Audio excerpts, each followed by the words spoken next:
الرجيم. بسم الله الرحمن الرحيم. الحمد لله القائل في محكم تنزيله واعتصموا بحبل الله جميعا ولا تفرقوا والصلاة والسلام على من قال إنما بعثت معلما وإنما بعثت لأتمم مكارم الأخلاق وعلى آله وأصحابه ومن تبعهم بإحسان إلى يوم الدين. والسلام عليكم ورحمة الله وبركاته. bandiraɓe julɓe bandiraɓe tedduɓe eɗen ɗo e saare sutura egge sababu hawridde men ɗo ko mawninde jemma jibinede nelaɗo Allah sallllahu alayhi wa sallam mo ganduɗa en puɗɗinoma ɗum ena wayno ko hikka watti duuɓi 31 woni 30e édition ena hawri hande balɗe 4 lewru septembre on le 4 septembre 2025 eyyi balɗe 11 lewru rabiul awwal woni lewru ndu mbiyeten lewru gammo eyyi jemma mo paaɗen o ena hawra jemma 12 lewru rabiul awwal woni sababu hawridde men ɗo saabu mawninde en jemma o no mbiɗen ni noon woni fandare nde aywa ko julɓe kawrita ndewa Allah jokka en ɗam mawninira jemma o janngude qur'ana e julde e nelaɗo o sallllahu alayhi wa sallam ɗum noon eɗen ñaago subhanahu wa ta'ala dendagal bandiraɓe hawritɓe ɗo kala ko golluɗen ɗo e moƴƴere yo Allah jaɓan en rendina en moƴƴere nde enen tawaɓe eɓe tawaka kala dendenagal julɓe foof keeƴi hen eɗen ñaago subhanahu wa ta'ala won tawanoɓe rowani ɓe tawtoraka hikka yo Allah yurmeɓe yaafoɓe nannaɓe aljanna mayde won foftere mumen bi jahi nabi wa ashabihi enen ne yo Allah okku en juurde balɗe caggal mumen yo en ɓooy sakkanade ɓe duwanade ɓe kala garɗo ɗo haaju mo gadduɗa yo Allah humtu haaju o humta haajuji julɓe bi jahi rasulillahi sallllahu alayhi wa sallam ena wayno mawninirten jibinede nelaɗo o sallllahu alayhi wa sallam no mbiɗen ni ko janngude qur'ana e julde e nelaɗo o sallllahu alayhi wa sallam e wiide subhanallah e moƴƴodirde e laaɓodirde e nder koye men e woni jokkere enɗam ɗum ɗon fof ko Allah yamiri ɗum ena wayno ko Allah idi mawninde nelaɗo mum o nelaɗo o hoore mum sallllahu alayhi wa sallam omo mawninatno ñalngu o saabu ena heewi ko hooratno ñalngu altine o namda holko waɗi sababu aɗa hoora ñalngu altine o wi zaka yawmun wulittu fihi o wi ko ñalawma mo jibinami ɗum waɗi miɗa mawnina ñalawma o miɗa hoora e ñalawma o haalamane e nder sira kam nelaɗo o sallllahu alayhi wa sallam nde o yeehi ha o nela o hirsani hoore mum dammuwol omo anduno kay nde o jibina ko caggal bah mum kono noon Abdoul Moutalib mamum jibinɗo o bah mum hirsanino ɗum kono haɗa nde o yi ha o hellifa ha o nela o hirsani hoore mum saabu heɓɓitade e mawninde jibinede mum sahabaɓe ena mawninatno ñalngu o sahabaɓe kaali moƴƴere wonde e mawninde jemma o gila e sen ƴefti hen nayo tan Aboubacry Oumar Ousmane Ali koɓe kaali ko ene wayno heƴata ɗo e ndeɗo jonde kono kamen foof goto hen kala won ko haali moƴƴere e ɓural gongal e mawninde jemma jibinede nelaɗo Allah sallllahu alayhi wa sallam tabi'ina en woni rewɓe e mabɓe e tabi'ina en e rewɓe e ɓen ha yetti salafu salih en ɓen foof wonko kaali e mawninde jibinede nelaɗo o sallllahu alayhi wa sallam moƴƴere wonde hen teɓe mawninanno heddo noon wona mawningol sertugol jamanuji won wi'oɓe mawlud ko bida woni gamma ko bida kono ala gamma wona bida woni bida koko nattina e islam ko jiyanoka hen fes ko sosa ko ɗum wiite bida kono ɗum ɗo janngude qur'ana julde e nelaɗo Allah sallllahu alayhi wa sallam ɗum ɗon fof ko Allah yamiri ɗum e nder alqur'anul karim ko Allah wi inna allaha wa malaikatahu yusalluna ala nabi ya ayyuhallazina amanu sallu alayhi min Allah e malaikajam miɗen juula e nelaɗo e hemon gonɗinɓe onon gonɗinɓe ɓen juule e nelaɗo ɗum ko yamirore wadde ko Allah yamiri en yo en juul e nelaɗo o e hoore mum sallllahu alayhi wa sallam o wi kala julɗo e am laawol gotol Allah juula e ma laabi 10 sabunde ngol gotol kala julɗo e am laabi 10 Allah juula e ma laabi 100 kala julɗo e am laabi 100 Allah juula e ma laabi ujunere kala julɗo e am laabi ujunere riwaya goto o wi ko ɓanduma harmi jaygol riwaya goɗɗo o wi nelaɗo o wi ko walbu mum e walbu ma e damal aljanna masalan ko onon naddata aljanna wadde salatu ala nabi en dañani ko ɓuri ɗum e caggal alqur'anul karim mawninirde ɗum jibinede nelaɗo o sallllahu alayhi wa sallam heddo tan hanti ndentoɗen kala ko lutodiri e welede Allah nde wonno dental si hawri fof nan hen ko ɗum waɗi Seydil Haji Malik radiyallahu anhu yo Allah yoɓan en ɗum moƴƴere e ndi mbaadi juɓɓintendi hande mi yi on gila e nelaɗo ha sahabaɓe ha e tabi uttabi ina en ena mawninatno joni noon mawningol ngol ena wawi sertu e sertugol jamanuji wadde bâche adda sonorisation télévision ara e ko nandi hen ɗum ɗon ena wawi sertude e jamanuji alano e won jamanu kono noon ko e kesi jamanu gaddiri noon kono ɗum ɗon wiyetake bida nde wonno hande sa e makkatul mukarrama e jamanu nelaɗo o sallllahu alayhi wa sallam siɓe kajjatno eɗen gandi ɓe bangotono ko lees e leydi hande Allah e dental yimɓeɓe keewi ha yimɓe foof keƴatani wawde wangade to lees mahama waɗanama étage ɓeya bango to lees ɓeya bango premier étage ɓeya bango deuxiéme mbiɗa sikki ene yi ha troisiéme yaaɓe toon ɓe ene mbawi saggidde en hen wadde ɗum ɗon wiyetake bida ɗum ɗon ko kesi jamanu gaddiri noon wona ko hesɗi ko nattina e diine he ko jiyaka hen koko wotno koko waɗeteno gila e gurdam nelaɗo o sallllahu alayhi wa sallam heddo tan sen kawriti ko wayno hono ɗeɗo dente ko noddirɗen ko saabu mawninde jibinede nelaɗo Allah sallllahu alayhi wa sallam e ko wayno ziyaruji ɗi ndentoɗen kala ko yuwata en kala ko lutodiri e yamirore Allah kala ko lutodiri e sunna kala ko lutodiri e welede Allah ndentoɗen ɗum nde wondo ene dañi ɓe ganduɗa jahadani e men ko mbaɗeten ko wadde ala e saago ndentoɗen ko ganduɗa ena eɓe daña koɓe juwiri en ha kam Seydil Haji Malik mo mbiɗen o kam idi fuɗɗo ko wiyete ko gammo e ndiɗo mbaadi walla taw omo jiya idiɓe ɗum fuɗɗo omo yimi jimol gotol enen foof eɗen poti yoɓade ngolɗol jimol ko ɗon uddiranmi holko o wi ala azimu leylal wiladati hizbatan ida lam yakun nahwal harami udulu o wi ko noon ala ko noon on ala firtata ko noon eyyi ko noon de mawnine jemma jibinede nelaɗo Allah sallllahu alayhi wa sallam onon foof ndendon kawri toon tawa fandare mon ko ɗaɓɓude baraji fandare mon ko mawninde nelaɗo o sallllahu alayhi wa sallam eyyi o wi si tawi noon ko sharɗi ida lam yakun nahwal harami udulu si tawi noon on goñaki faade e ko harmi eyyi ndentoɗen wadde kala ko harmi surtout tengti kadi e sukaɓe ɓe tengti kadi e tawaɓe ɗo ɓe comportement o e darde nde ɓe poti daro yoɓe mbattu haqqille on banggue ɓe daro hen nden darde saabu ko enen goni ñemtinirɗe ɗe enen taweteɓe ɓe donc an tawaɗo wonno tawraɗa tan garɗo o si waɗi goɗɗum ne tawat felnaki wadde jiyaɓe ɗoɓe tawaɓe ɗoɓe yo jogo comportement moƴƴo aroɓe ɓe garda comportement moƴƴo tawraɓe on tuma enen foof jogoɗen oɗon comportement mawninen ɗum e welede Allah e welede nelaɗo Allah sallllahu alayhi wa sallam ɗum dal mino ɗum siftina hooram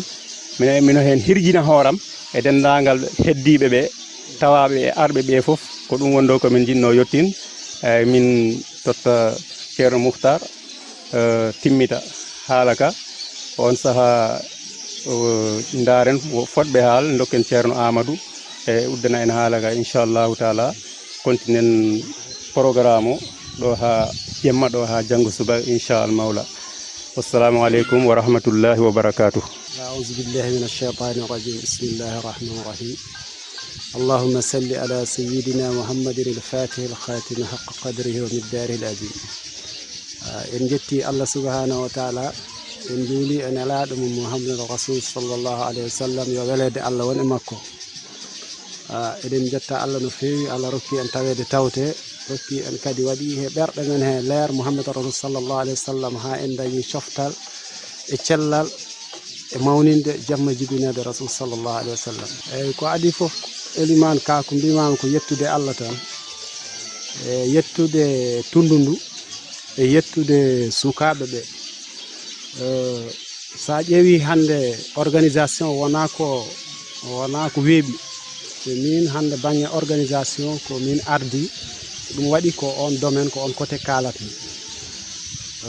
si gammo ngo wurti minen daña kulhuli walla ko nandi hen, kono heewani, saabu ko yettude Allah no feewi. tundu o e dendagal mo ganduɗa hande mo dañi relation e Saare Suturanaɓe, eɓe daari no feewi pour gammo o yaaha yeeso. surtout tundu ndu noon, surtout sukaɓe ɓe, mawɓe ɓe ɓe ngala doole yahde, ɓe ngala doole remde walla ko nandi hen, kono noon ɓe jogui kadi ɓerɗe e pellital e yidde kadi e jamiroje ɓesgu mumen, yoɓe gar ɓe jagga e programme he, yoɓe gar ɓe nanga e ñalngu he ha juɓɓudi ndi wawa rew lawol no fewi no wona seeɗa. ko ɗum waɗi oɗo saaha alhamdulillah, kala ko jiiɗa ɗo hande na fewna, gila e baseji, gila e remgol, gila e ndefu, kala ko nandi hen ya andu ko sukaɓe ɓe gonduɗen ko kamen dari pour wadde ɗum. hay mawɗo goto ala ɗo caɗele ko nandi e goɗɗum si wona itta e poche ma kañ mbaɗa, kono sukaɓe ɓe kam ɓe tami golle ɗe en 100%. kala ko ɗaɓɓoyte hande ko waɗirte doole kadi ko ganduɗa ɗum ko suka foti hen daroɓe hen dari, te noon wona fulɓe ɓe tan. ɗo hande ya andu sereraɓe ɓe ɗo, bambaraɓe ɓe ɗo, sara hulleɓe ɓe ɗo, fulɓe ɓe ɗo, jolfuɓe ɓe ɗo. ɗum noon ko ɗum woni islam, par ce que ko Allah wiyan wa atasimu bi hablillahi jami'an wala tafarraqu. nden noon hande te enen fof ko en bani adama, ko en neɗɗo goto, ko en julɓe, te ko ɓuuri ko hen wel sa ari hande Saare Sutura, gammo Saare Sutura, ko mbimami ko leƴƴi ɗi fof ɗiɗo kadi tarihaji ɗi fof ɗiɗo, kala mo ganduɗa hande notoratɓe Tijane nanɗo, notoratɓe Murid ɓen ɗo, notoratɓe Layen ɓeni ɗo, notoratɓe Ibadur Rahman en ɓeni ɗo, kala julɓe kawrata ɗo. nden eliman o gon sengo minen hen jetti Allah no fewi, minen sukaɓe ɓe, minen hen dañi jaɓal ngal ganduɗa miɗen jogui yakar no fewi, inchallah simin jaggiranama seeɗa tan ma few. ko adi foof caɗele amen hande ena jiiya e ko fati e mbar woni ɗo gammu o wonata ɗo, saabu hande enen fof eɗen teski gammo naati ndungu, te eɗen gandi au moins ma ina won he nder ndungu ha hewinde ko duuɓi 10 walla ko nandi hen. te hay ko wona ko ɗum hande ɓuuri den sécurité ko dañde mbar ma mo ganduɗa ko mahaɗo mbo waɗa comme terrage no mbareji ɗi foof mbaɗa. on tumata si ñalngu gammo ari an woni programme ma tan, walla woni ko ɗaɓɓata rek ko wadde ɗum ɗo, ko wadde décoré, joɗna ha yooɗa, cowtina nokku o ha mbo yooɗa. on tuma hanti tawa sina toɓa, si ina waɗi hen ko wawi wonde hen foof, ɗum a dañat a miijaki hen hay caɗele goto. so ɓenni ɗum minen dañi caɗele courant, min dañani courant par ce que hande sa ƴeewi ɗo hande ko groupe aji kuɓɓaɗo lampadaire noon nani ɗo, kono courant hande ne ena jeeya e caɗele amen mawɗe. kala ballatɗo min hande minen jiiɗi walla e courant, par ce que ko hunde nde ganduɗa hande ko nde rendi e gurdam, surtout joguiɗo hono ɗiɗo programme eji. ɗum minen in goyto, minen hen noon minen ƴeeŋa, minen jippo, kono mataw siwa arta o ñawaka, kono enen hen eɗen dañi hen yakar no fewi. so ɗum ɓenni ko lawol, par ce que hande on ɓe ganduɗa ɓe immori ɗo ha Dakar, ɓe ha Casamance, ɓe ha Gambi, ko wayno hande koto men machallah, neɗɗo moƴƴo Bakary Makanere mbono joɗi e yimɓe mum, e woɓɓe immorɓe ɗo ha Buñadu, e woɓɓe immorɓe ɗo ha Dakar, e nokkuji certuɗi hande ɓe jogui autoji mumen. hande soɓe ngari ko wayno ɓe kawriti e ndiyam tan na toɓi rek, pour autoji ɗi nataga ko ɗum caɗele, jaaha ngara o mo dañat caɗele no fewi. nde noon hande hay ɗum minen ɗum goyto, minen ɗum jiiɗi e balle e organiser kadi e ñaganede hen ha min daña bolol kam. min jiiɗi no siɗa ñaago Allah noon, ñaago ko jiɗɗa ko, min jiiɗi ko tali mbo ara ha ɗo, min daña courant mbo ara ha ɗo, te minen jorti e moƴƴere Allah e ko ceerno hamen liggi ko, ma Allah addu ɗum ha ɗo inchallahu rabbi. hande gila min dawi ɗeɗo balɗe fof miɗen juɓɓude ko adi fof saare nde remama sukaɓe tunduɓe ɗe cee mi yiɗa limtu ceeɓe kono ko kamen ndemi saare nde hande laaɓi kala ko defirte ko fati ko defirte e base e matériel e fof ko gila hanki jemmo ɓe gaddi ɗum nde ɓe dawi hen ne ɓe dawi e kacitaji pari niniɓe ni e bottaji presque bottaji pari on tuma noon so pari takkusan juulama minen jiiɗi hawrude kadi e anduɓe ɓeɗo kawra jewta e ko findinta kadi ɗum ɗo jaman men hande ɗo tolniɗo e ko ɓesdata yimɓe diine e majje gonɗoɗo hen kadi peññine ha kala majjunoɗo hen wemta hen e ɗen ɗon gueɗe so ɗon ɓenni jemmo inchallah kuccen noon hanti e tantatu sernaɓe ɓe on tuma maɓe kaari sira nelaɗo woni histoire rasul sallllahu alayhi wa sallam ha yimɓe fof belto e jime ɗe ne yimoɓe fof nanɗo ma joom en jima ha kala gonnoɗo inchallah mi sikki a ɗanotako e berndeji aussi nanɗo kala mbaheno mo ganduɗa hande machallah walla séréer garɗo ɗo hay siko si welima ne keeda e bernde ñamde e yarde tan si ɗoygol ari kadi ɗanoɗa inchallah ɗum sukaɓe daari hen no fewi no wona seeɗa kamiluji kadi janggama guila ɗum wurti kamiluji ne jangge ha hande par ce que hande wonɗo aduna o moyen de communication no dañi e whatsapp he ceerno moustapha mbo hen jogui darde mawde so wurti tan mbo kala o feccat ko poɗɗa ko janggu jangga ɗum e nder semaine walla e nder 15 jours kamilaji ɗi jippine kono noon wonɓe ganduɗa kadi jogaki whatsapp walla hayso joguinomo whatsapp ena wela kadi almuɓeɓe e saare nde eno mawɗo o waɗannoni si nguɗo ñalngu dawi koreji ɗi foof e almuɓeɓe foof kadi kawra ɗo jooɗa e basa kuccida he jama kuccida e rawda he jangga qur'an jippinamo e ɗemɗe certuɗe ɓe ko leƴƴi ɗi foof kawra ɗo jippinamo onne kadi waɗama nden noon inchallahu rabbi si Allah jaaɓi ko hatmu o tan heddi on noon sen mbaldi gammo ha weeti rek haade yimɓeɓe biccitama en janggu hatmu o inchallah sen jangi hatmu o en ñaaguima Allah jaaɓi duttoɗen kadi kaccitoɗen on tuma noon hanti khalifa o tonguita yimɓeɓe inchallah a salminama Elimane Ka min beltanimama ande no fewi min beltanima radio fulɓe no fewi no wona seeɗa eyyi min ko Mouhamadoul Moukhtar Diallo mbitemi Mouhamed Moukhtar ceerno Hammet ɗo e Sare Sutura kono ko Makhtar o tan ɓuuri andede a jarama a salminama assalamu aleykum wa rahmatullah en calmini dental ngal foof goto fo inde mum e yettode mum en calmini khalifa men ceerno Amadou Diallo Sare Sutura Egge en calmini miñiɓe mum e ɓesgu saare nde foof en calmini kala garɗo ɗo min calminima Elimane Ka ano garanɗo ɗo radio téléphone international a salminama a juurama eyyi caggal yettere Allah no mbiɗa ni mbiɗo gammo foof ma a miijo Sare Sutura tengte gammo enen fulɓe ɗum fuɗɗama ɗo depuis 96 hande eɗen jiiya e membre fondateur aji enen e ɓesgu galle ngu ɗiɗi ngol kono wowini tan yuɓɓinore nde wondo foof ko dewe Allah tan so arama idoto waɗe ko jangude alquran yimɓe immoɗon juɓɓina bismo hoɓɓe ɓe so yahi ha tisubar juula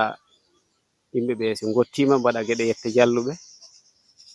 caggal ɗon hoɓɓe immoɓe ɗo woɗɗi gacce pofto seeɗa so yeeya yimɓe kirtima jaaha tantato mbaɗa jewte taat enɗam ɗam fu ari jewta e nelaɗo men Muhammad sallallahu alayhi wa sallam on woni nelaɗo gona en ha weeta on tuma ha so yahi ha jemma woɗɗi ceerno men ceerno Hammet Diallo ara o renta e dental ngal so yimɓe juuli o waɗa yewtere o du'o on tuma so yimɓe kaccitima goppite ɗandi laamu hulani hay goto ko joom dental huli laamu ɓuri yidde ko joom dental ngo gammo ɗo hande kongo fiyerte haaɓoɓe e mbiyowo mbimi e wimi e mbimami sa laari won immiɓe ɗo ɗo wiite buñaadu won immiɓe Fooñi won immiɓe Casamance won immiɓe ɗo ha ñaan nden noon enen o tunduɗo enen poti nangu no fewi no wona seeɗa mi haali ɗum ɗa hanki tamen ɗon jewta saabu sa laari enen tundu o e ɗen poti nangu ko men ko mawnine nin ha en mawna saabu ɗo hande ala e o raison Kaolack e Kaffrine e ko nandi hen e Fatick dañatɗo ɗo caɗele a noddani ɓesgu ceerno Hammet kala hande biyaɗo ɗo ɓiɗɗum naɓama laamu walla yahi e laamu idotoɗa wiya ko noddu Amadou Hammet khalifa men o acca haajuji mum fof o wona hen jemma e nyalawma subaka e kikiɗe ha Allah waɗa en sutura nden noon so noddi ya ar laamu ngu anda o ko keyniɗo dental sabu no werani respect to goɗɗum minen kawra ɗo ha junkore Alaji Bato hakkunde men ɗo jooɗiɗen ɗo e toon na wona 3 kilométre pawɗi kono no andirano ni toon tun ɗo andirani ɗum noon ceerno Hammed ceerno mawɗo goto meriɗo ar o wiɗo jooɗotoɗen ha o yalta aduna puɗɗen andu holmo woni kam na heewi ɗo mbiɗen ngaari mawdi fotandi lelima nden noon gilindi wuuri yo en cettundi kono en cettatandi ndi wawa yundi en yuwana handi immoɗo garten en mbiya ko ngaari mawdi wondo ɗum tar hanti yawti hande ko fonnoɗo ta neɗɗo alaɗo ɓalƴi tawino ɓesgu ceerno Hammed yobama e darde mumen siko sa hajori oto soɓe dañi oto ɗum ala luɓam ko ar waɗanam tan sa dañi caɗele a sikkanno kamen ɓe gona almuɗɓe koɓe aynaɓe tan e gendiyankoɓe sa dañi jam gondaɗo ko wayno mayde laambo idotoɓe toon sa dañi ko wayno hew laambo idotoɓe toon nden noon yo en daro enen tundu o ɗen ngara no poɗɗen ni ardude mbaɗen ko poɗɗen ko wadde ngaren e kewal si yahi joom yehi hay o bammaɗi o tundu hande si keccuɗo ɗum na ɗo hewani kono o tardata to na waɗi goɗɗo ne mawnuɗo a watani ar heflu ɓesgu ma ngu ara sabu bimbi jango tan en kajoratɓe ɗon mino ɗo nodda tundu o no fewi no wona seeɗa yoɓe ngar ɓe nanga he gammu he ɓe nanga galle o ɓamten ko men ko sen mawnini ɗum men tan fof en mawnina ɗum e hande men ɗo immono nden mawninoya woɗɓe woɗɗuɓe ɓe gandanɗa sen dañi caɗele en jiyataɓe ɓe dañten ɓe caɗele jiyen ɓe mawninen ɓe gaccen o ha in wirto en garten ɗen en cukka ɗen dogata ɗum yawti eyyi beddotoɓe message tan koko mbimami ko ɗen ñaago Allah yo Allah ɓoyno o ceerno Amadou yo Allah ɓeydu mawnin galle ceerno Hammed sabu komo fierté pulagu fof a yiyata e mumen ɗo neɗɗo mo gandanɗa ɗon mbawi ardude dulere ha kersa kala ko tawɗon ɗon a tawanna ɗo en jeeyi to banggue gendiyankagal garo guro ko international hen sa ari to banggue gandal ceerno Amadou en ceerno Moustapha en fof na ɗo minen batu batte ɗo jinkore ko anduɓe ɗon ha Medina Gounass fof garata ɗon kono so ceerno Hamadou haali kala mbo haalana wonta haal e on batu ɓuri ngal dental fof mi yeehi ha Boutanda galle ceerno Halidou Ly Boutanda ɓe gandi omo woni ceerno Amadou mi yeehi ha heede Melga Mourtani inde ceerno Amadou nan toon a yahan nder Mourtani ha ɗo wiite Hayre Ngal no woɗɗi ɗo ɓuri 1.5 kilométre no ɓe gandirini ceerno Amadou enen ɓe gandirani ɗum noon saka noon ceerno Hammed biyaɗo kanko woni cibbaban ceerno Amadou eɓen ñaago yo Allah ɓoynu yo Allah jimnu yimɓeɓe fof tinno sen tinnima de o galle komo howango fulɓe tawi fulɓe tinnima ɗo ko howango maɓɓe ko woyndu maɓɓe ko wendu maɓɓe sabu na heewi anat ɓe jolta ɗo nden noon kombo fof men jaafoɗon ko feewi haala e fof gandon ko to Allah ko oñen ko gandon ko gaynako tan haldan hoye mon salminama juura bismillahi rahmani rahim assalamu aleykum warahmatullahi wabarakatuh min salmini jama o komi sarangulle mi wawata haalde pular moƴƴuɗo kono mi wawi haalde haysi ko seeɗa sarangulle inde ko Bakary Mahannera ko Gambi mi immi komi Gambien Gambi Sara woni saare amen mi jooɗi Banjul alhamdulillahi rabbil alamin aywa alhamdulillah mi nani ko a lamdi kono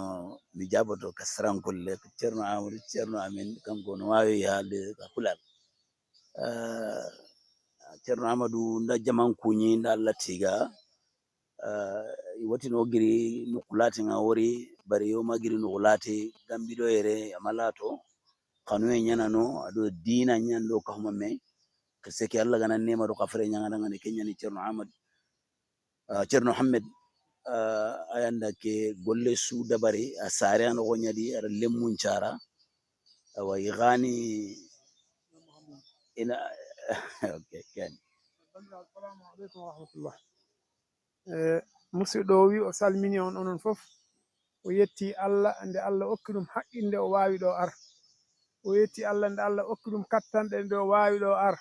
O wi ko wiyete ko gambe no woɗɗi, gambi woɗɗani, yidde nde ɓuri ɗum. O wi ɗo e gambi sara walla ɗo e Serekunda woɗɗani haydara, yidde nde wawi ɗum, ɗum tagati jomum en no ngara. O yetti Allah, o yetti mawɗo galle woni khalifa o ceerno men hono mawɗo o birniɗo woni ceerno Hamme Diallo. O nde on dañani ɗum ɓesgu wa'ngu ni, accani ɗum ɗo o dañotiri e ɓesgu ngu. Nden noon ala ko waɗata sona yettude Allah. O wi surtout noon o nodde yo arde yo mawnin jamma jibinede nelaɗo Allah, o ɗum ko hunde mawde to mum. ndiga men daga bono nda Allah tiga almarin me hisire an gana tera ti Allah dina baraje nyanan dangani nimisen tan dangani gella gana nyangara nyati Allah o da Allah tiga sino tammido ho warini ere ho gana nyaere khairin tana wabaka seda wonari ere kapeke asembe ngoro Allah gana dunge makalle kapeke ani batteke adi golle ke ona Allah murnu wa Allah nyagana o ho murnu Allah na nyangoda hibe gayeti bone. O wi ɓe jetti Allah, o wi kamande ko Allah ɓolo immini ɓe. O wi dental ngal mo ñaago Allah kay dañotiral ngal yo jokku yo yahru yeeso. O wi kam ala ko wawi yobbe saare sutoranaɓe, sabu hikka waɗi duuɓi 12 walla 3 mo ara, walla 14 kay hitande fof arat. Te wona gammu o tan ala ko yawanta en, kala ko wawi kewde ɗo ko famɗi fof o arat. O wi noon sa mo ara kam ne mo andi ni no nangira ɗo, so ari o wona tumaranke e galle, so ari tan bandu ko immima e galle mum o naati e galle mum. O wi surtout noon sa noddama e diina ya, sa noddama arde wadde moƴƴere, mo andi kay kala ko ɓe mbaɗi ɗo e moƴƴere walla ko ɓe getiɗo e moƴƴere ko koye mumen ɓe getani. O wi ɗum noon kamen ɓen dañi coftal no fewi, sinno ko sagoji mumen tawa ñande fof ko gammu dawata ɗo ɓe gimmoɓe ngara, sabu ɓe gandi ɓural gongal hen gila ɓe battiɗo ar e hande ɓe jii ɓamtare wonande ɓe hen, ɓe jii ɓural gonal ngal ɓe hen, nden noon ɓe jetti Allah e dow ɗum. Kenda ngem palle watu journalist television ke kullum nya television gani bari duna so ana trinkene sasa gelli trini de gama gintirni ni inshallah waga magilo na jabi Allah tiga en palle nga Allah nyaga na cerno Amadou andan kono Allah gana wuro sahanya nga kada kana wardo me battenga ma Allah gana hibe nyakotabe. O wi an ko a journaliste, so tawi won ko jiɗɗa lamdade ɗum, mo andi télévision o ko télévision fulɓe, kono mo andi hay sara kulleɓe nabo ketto, sabu kam tigi mbo yanana fulɓe ne ketto geɗe sara kulleɓe, goto hen tan ganda fadiga. O wi nden noon so tawi wiyama ko télévision fulɓe, sara kulle si ari hen mo foti haal, sabu ko bandum en haaldata, mo ñaago Allah télévision o nde yahrata yeeso nde o ɓamtoto. O wi so ɗum yawti enen wonɓe ɗo ɓe, enen ɓesgu ngu fof yen tinno nangotiren gonen neɗɗo goto, nden ɓe ɓurata en suus, nden ɓe ɓurata waw ar, nden ɓe ɓurata dañ coftal arde. O wi joni so tawi won ko jiɗɗa lamdade goɗɗum kani Allah nyaga Allah gana waga ka koyoyi Allah gana khairi ke jidi wa duwa ngana television ga kyarna barakeri di ngane golle su yangana do Allah binda yang ganyane inshallah. Assalamu alaikum. O wi mo duwano télévision o mbo andi o yahrata yeeso si Allah jabbi, sabu ko sibbo Allah mbaɗa toon ko Allah tan immini on. Nden noon o yetti Allah e dow ɗum, mbo ñagano on Allah onon e Allah yo télévision yaaru yeeso. En tawama hikka en tawi ko arata bi jahi nabil Mustafa sallallahu alaihi wasallam. Bandiraɓe, salamu aleykum wa rahmatullahi wa barakatuh. Min calmini bandiraɓe fof, min duwanimaɓe fof, te min ñaaguimaɓe duwaw e inde Elimane Demba Ka, journaliste gimmaniɗo en radio télévision fulɓe. O ari ɗo, mbo ari hawridde e gammu he, mbo ari hawridde e mawlude he, mawnide jamma jibinede ne laaɗo Allah sallallahu alaihi wasallam. Bisimillah. Machallah, en dañi weltare nde ganduɗa eɗen gandi ɗo nde fuɗɗi, kono en ganda ɗo nde haaɗi. Nde fuɗɗi koye jamma gammu o, kono en ganda ɗo haaɗi, sabu nodda tan noteɗa wona ko weeɓi, te yimɓeɓe notima machallah. Kono mbiɗani gammu o hikka waɗi duuɓi 31. Alhamdulillah rabbil alamina. Nden hande en jii koye yesso tan fayi, ala kosgal caggal, ko kosgal yesso tan. Enen ɗum wonno en fandare men, kono sen mbi eɗen mawnini jemma o ko ha mawnoren, kono jemma o mawnino. Ndewa ko jamma jibinede nelaɗo Allah ko nden jemma o mawni, enen noon mbiɗen yen gueto mawnoren e nder hen. nden en jetti Allah e dow ɗum era ngo koko ngownoɗen ngo ero tan kana en deftat hen tan walla en dewtat hen tan ni no mbinoɗen en ɓooyi wiide yo en balle dañen courant Allah noon jogii ballal ko jiɗɗa hunde fof si Allah hoddirani in wonata nden noon eɗen jetti Allah e dow ko courant o tardi kone sabu en ganda so ari ko addata en jetti Allah e dow ɗum bolol ngol ne alhamdulillah eɗen jetti Allah madama eɗen jaha ɗen ngara kono noon eɗen jiɗi ngol ɓura ɗo ngol ɓura moƴƴu ngol ɓura wel wonande otoji tokosi garat ɗiɗi ɗo saabu gammu watti hawrude e ndungu enen fof eɗen gandi sare sutoro egge ko taariɓe ko fof ko ndiyam nden noon eɗen jiɗi ballal hommo darde ten ballal ngal laamu woni ɓe guidotoɗen ginnu kono firtani ko ɓentande ina dañi dariɗo to no jogii dañal mum machallah no ɗaɓɓa ɗo waɗiri sibu Allah so ari o waɗini en sibu Allah ƴeften sabu Allah ko fof en wonani ɗo kono noon ko laamu ngu guidotoɗen wiide kay sabu ko kamen in waɗɗi ko kamen goni ɗo kamen gonani ɗo leydi ndi fof nden noon sinno ko sagoji men dañen courant ni no jiɗirɗen dañen bolol laaɓtugol ni no jiɗirɗen kono noon ene laawol sabu ko ceeɗe ngalano courant tan dañi courant e hedde men ko addani ɓe naɓani ɓe ko addanta en jii woɗɗani ceeɗe ɗo ɗe ngalano courant ɗe dañi nden firti enen en dañata kono hattano eɗen larda laamu ngu e dow ballal ɓe ngara ɓe ballan si ɓe mbawi eyyi ko jiɗmi yawtinde julɓe heede fof en denda gona neɗɗo goto no Allah wi ni wa'tasimu bi hablillahi jami'an wala tafarraqu on aya de jiɗɗen naftoro ko enen fof o wi no wirunoni innamal mu'minuna ikhwatun moɗon fotno fot walla moɗon wawno fot kono wi ko fa aslihu bayna akhawaykum caggal o wi onon gonɗinɓe Allah ɓe fof ena wayno onon jiidi yumma e baaba kono wi ko moƴƴotiron hakkude mon nden noon guetoɗen enen julɓe ɓe fof moƴƴotiren ko wi ko noon nangtoɗen nangto e nangu jiida kala nde nanɗa nangto tan sa accani a yanat nden noon nangtoɗen e ɓoggol Allah gotol ngol woni diinal islam nangenen ha saɗon gonen neɗɗo goto gonen fandare wotere ɗum woni ko ɓuri ko won haaju men ha tengti noon enen wiyaɓe enen jiidi caggal enen jiidi ɗemgal enen jiidi fofof enen ɓuri tengti mo jiɗɗen ɓurde tengtinande yo ɓur nangotir kono julɓe fof ko neɗɗo goto nden noon guetoɗen no waɗi détail uji ɗi ganduɗa eɗe nder men ɗi potani addude luural hakkude men enen julɓe wiyaɓe ko julɓe ɓe no waɗi ko fotani addude luural hakkude men so tawi eɗen ƴoƴi kay kono noon sen naftoraki haqqillaji men ɗi en naftorima ko goɗɗo windi tan luural ngal wonat ɗo walla wona min baɗara ila bira bin nasi ɗum ko haala Allah addi e nelaɗo Allah sallllahu alayhi wa sallam kono defte keddiɗe ɗe koɗe kewi ko fof ko neɗɗo hono ma jooɗi windide caggal ko neɗɗo noon wattor mbo wawi juum walla ala o wawa haalande aduna o fof gila dina l'islam fuɗɗa joni hono foti on mo nelaɗo adden allahu akbar assalamu aleykum wona hikka waɗi hitande ujunere e duuɓi temedde nayyi e duuɓi capanɗe nayyi e jeeɗiɗi ko nelaɗo Allah immi makka yeehi madina joni noon e on zamanu bindunoɗon wawi windande ko yawtatnoɗon winda ko yawtatande onon on garani ɗo gammu ceeɗu on gari ɗo gammu ceeɗu ngelelu taw ndiyam ala ɗo ko sappo pompe arata ɗo on garani ɗo gammu dabbude joni on batti ɗo ar gammu ndungu joni noon hono bindowo gila duuɓi temedere ujunere temen nayyi winda wiya hunde ko windano ko yo ɗum yawtu ha joni no foti waw sellu mbiyen sellata nden noon naftoroɗen haqqillaji men no waɗi ko lurdeten fotani addude luural hakkude men eɗen gowi hollirde exemple tan e fillagol yimɓe seeɗa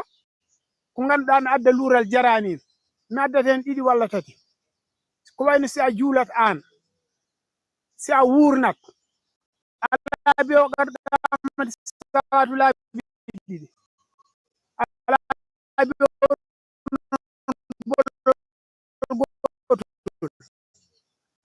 bolol gotol ngol e ɗi fof ha mo nanano o nana tan kono wurnago wona farille julde wona sunna aɗa wawi jultawa wurnani hatta julde ma sella saabu ko yakkata ko julde ko ma takbiratul ihram yawta e ɗum natani e julde e nder est ce que ne yakka julde nden noon woto yawir neɗɗo saabu mo wiya qamati salatu bolol gotol o yana noon wiya boli ɗiɗi ɗum aɗa suwa naate julde he taw ko tintingol yimɓe tan julde nde darnama de ngare so tawi aɗa sallitono caggal ɓalal ngala a nani julde nde darnama aɗa tolni e noppi a yawnata ko ngara e kosɗe ma ko addutama e kosɗe he law ko hande wasa daɗdema ɗum ne foti addude luural hakkude ma e goɗɗo mbiyen ala so ɗum yawti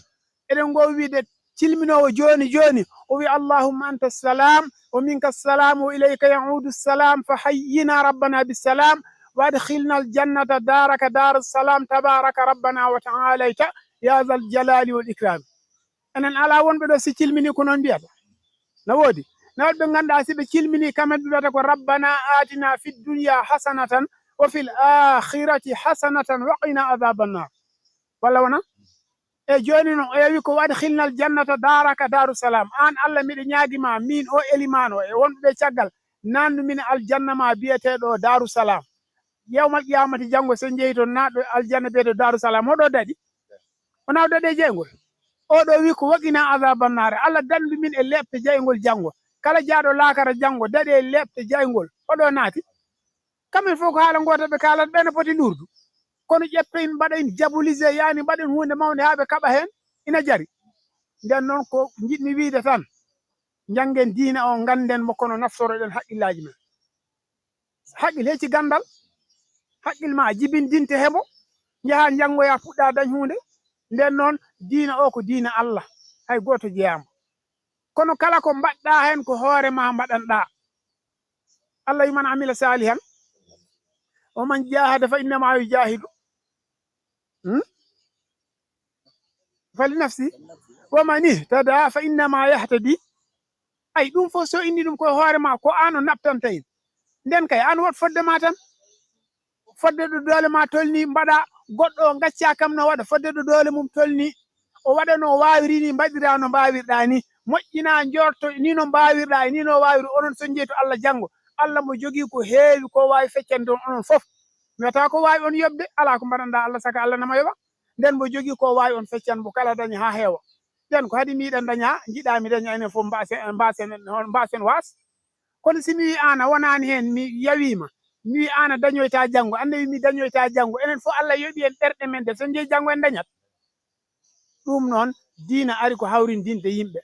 diina ari ko yimɓeɓe gon neɗɗo goto yoɓe laaɓotir ɓerɗe yoɓe laaɓotir deeri ɓe kaala hakkude mumen haala moƴƴa an o simi yanima Eliman Demba Ka yomi seedo e ma ko moƴƴi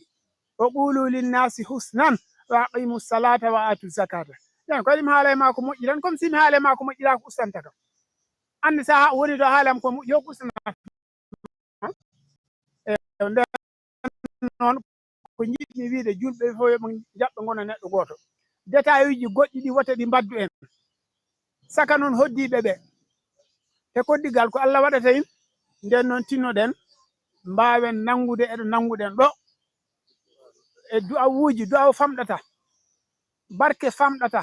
ay barke wona jemmu jiyotoɗo wona hunde nde mbawɗa yi kono kala ɗo woni yi'e ɗo ko wiyete ko jawhar ay al arshi o mo nanata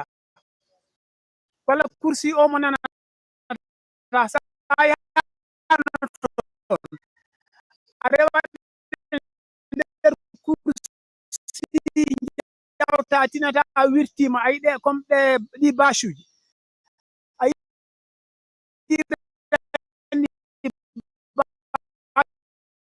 basuji moɗa nder basuji e jawta to jeccitoɗa taw caggal ma ɗum woni jawhar no wayno wonki tan an ɗa andi ko a jomum wonki aɗa andi wonki ena e ma hoɗoki woni ena anda ena tina kono yiyotako barke ne ko noon wayi nden noon kala ko ɗaɓɓeten ɗaɓɓen barke noon laa ko tottirten sona warñede ƴoññata nden noon jetten Allah jetten jinnaɓe mum ceerno Hammed ko tampunoɗo tampani jinnaɓe mum tampani sernaɓe mum ay son ɓooyi joddo mom andata homo woni ceerno mum si oɗon kalde on ɓooyi joddo andata hoɗo jokki e sernaɓe he saabu kala mo manti cikkaku to no heedi walla wona teɗen gandi sernaɓe mum fof ko farnorteɓe awalan ceerno men ceerno Ahmad Dem Sokone radiyallahu taala anhu on okki ɗum wirdu mbo yara e duuɓi 25 waɗi ɗum mo gaddam ina weeɓi walla weeɓani e on zamanu wona hande de on ko sernaɓe mum caggal ɗum o yantoyi hoore ñiwa to ceerno men ceerno Ahmad Oumar Sow hoore ñiwa radiyallahu anhu ko kam ceerno Ahmad Dem Sokone heɓli en yen jaa hoore ñiwa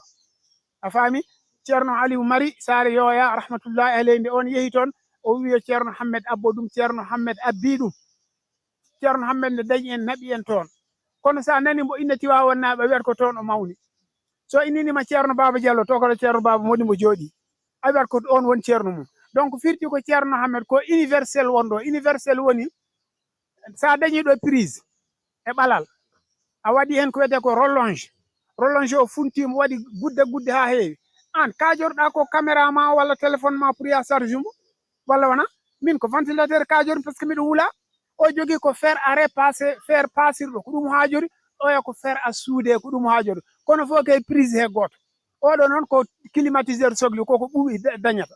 kono ko jaygol ngol gotol wayɗirta hen donc ceerno hammed ko universel wonɗo te allah wali ɗum ko yinno ko o dañin saabu alhamdulillah rabbil alamin ɓesgu mum fof hay goto hibbitta kayitol debbo on gorko on kala kayitol gadduɗa ɗo ko jiɗɗa mbindani ɓe jangganma ɓe mbettuma ngol ɗum ko kam ñaguino ɗum allah kam e mawɓe mum mamiraɓe mum yani no pamirta nden noon yettere allah en jetti ɗum kam kaddi jettor saabu o tagui ganda ɗen en jetti jinnaɓe men rewɓe ɓe saabu sino ko ceerno hammed tan wonɗo yahata jaw woto senglata walla wona nden nde o tolni ɗo nde won walluɓe ɗum woni jinnaɓe rew ɓen darani ɗum ha wawi dañi ko darani ɗum ha o wawi won ko woni ko yettere allah enen noon en jettiɓe fof en jetti jinnaɓe men rewɓe saabu cheikh omarul foutiyu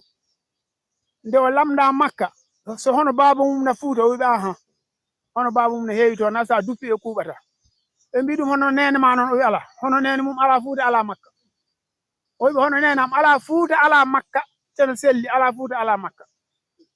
nden noon enen en jetti jinnaɓe saabu ɓiɗɗo kala ko dañi ko yimmum itti kala ko dañɗa e moƴƴere allah yettu allah jetta jinnaɓe ma ha tengti e nene ma saabu kam tampan ma nde mbawɗa dañ ko jiɗɗa ko dañ nden noon eɗen gandi sernaɓe inneteɓe ɗo inne andi en ɓe foof jinnaɓe mumen rewɓe wonɓe ndewi ha ɓe mbawi won ko ɓe goni ko nden noon enen en jetti allah e jinnaɓe men rewɓe wawɓe tampude ha mbawɗen dañ ko dañɗen ko heewi famɗi en jawani koddi en kaw noon enen wiyeteɓe fulɓe cinnoɗen firtande ɗen gitti woɗɓe ɓe de ala saabu mbiɗen gammo kala ɗemɗen ɗo tengti joni sarakulle boni simi jumani joolamo ɗo sosɓe ɓe ɗo alhamdulillah rabbil alamin sous région fo yimɓe mum na kawriti ɗo kono jiɗmi wiide ko enen ko yen tinno mawninen ko gonɗen ko hatta noon mbattoren ɓe ɓe gonduɗen ay ñanden e yewtere men mi haalanima mi wiima ɗemgal ngal dañɗen ala ɗemgal kedgal ngal yeeso kono noon firtani wota nan goɗgal ngal de min relation o dañotiral ngal dañotirmi o bakary mahannera si wonano ko nanmi ko sarakulle min na wawi yettota ko ɗon saabu wona min tan yahano toon won woɓɓe ɓe jaadunomi kono ɓen gonno saabu yomi yaha boom ɓen jeyno programme o kono noon ɓen wonɗo nanani sarakulle yettaki ɗo nden noon guetoɗen gurnen ɗemgal men ko ɗemgal dañgal doole dañɗen te en ganda an ko france janguɗa nokkat ma yeru tan enen pular ne wawi wiide o neɗɗo walla neɗɗo o no sella ɗiɗi fof sellata o neɗɗo o ok si tubankore mbawi wiide ma 7 personnes waklito konngol ngol laara si hat personne 7 sellata larno ɗum selliri te wona ɗum tan a faami nden noon so allah hokkima ɗemgal jaɓ ɗemgal ngal ganda ko allah hokkuma wurnungal arabeɓe no mbi ko man sami'a lughata qawmin salima min makrihim kala nanɗo ɗemgal leñol walla ɗemgal jananal ndaɗa e bone mumen woni ndaɗa e peeje mumen mo hollat yeru tan ngaraɗo e galle bambaraɓe walla sarakulleɓe nana tawa ana nanani ɗemgal ngal kamen ɓe jooɗo mbi ay so juuli futura tan kumen koɗo o an won ɗon koɗo ɗon jooɗoɗa ɗo hoyni haɓe kumma kono si ɓe mbi so futura juulama sen garti jakka kumen koɗo ha wano fukuru beddoyoɗen ɗum takkusan tawatama ɗon nden noon eto nana ɗemgal ngal wallatma en jetti allah en jetti fofen en jarnima fofen eɗen ñaago allah moƴƴo e moƴƴere mum e manggu mum e yurmede mum e mbawka mum e teddungal mum en tawam hikki en tawi ko arata tawa eɗen ɓeydi en gustaki mbo wuuri ɓuura e men mbo wuuri ɓurana en kala ko ndewɗen ɗo allah heewi famɗi yo allah jaɓanen enen noon ko allah e jokkere en ɗam woni fandare nde allah e jokkere en ɗam wona waajogol de ala enen pindinat saabu ɗi téléphone aji ɗeppi kala téléphone kuɓɓuɗa jiya toon bajiɗoma kono ɓuuri won fandare men tigi ko jokkere en ɗam nde te en puɗɗima yiide hen hunde dañi jiiduɓe mama goto ɗo ɓe gandotiri hande te wona ngol fuɗɗi dañi jiiduɓe mama goto ɗo sare sutor ege ɓe puɗɗi yiidu mo kala e mun andi goɗɗon te kamen jiidi mama goto nafani hedde duuɓi sappo jawtu walla sappo e joyi e nder gammu men musidɓe men ɗiɗo jiiduɓe mama goto yumma baaba goto ɓe meeɗa yiidu ha mo kala dañ duuɓi 40 e joyi walla 50 joyi ɗo ɓe puɗɗi yiidu jokkere en ɗamde arani nden noon yo Allah waɗen jokkoɓe en ɗam yo Allah waɗen diiniyankoɓe yo Allah wallu en wallitire en cellal yo Allah weɓnan en fof en Eliman Ka a weltanama a jarnama radio télévision fulɓe jarnama ɓe jettama ɓe du'anama eɗen ñaago Allah yo télévision ɓuuri yahrude yeeso ha wona yeeso téléji fof Allah mbo wawi Allah waɗin saabu wonat ɓamtare e men wonat ɓuura e men wonat nafoore e men yo Allah waɗ ɗum bisimilla. Assalamu aleykum wa rahmatullahi taala wa barakatuh.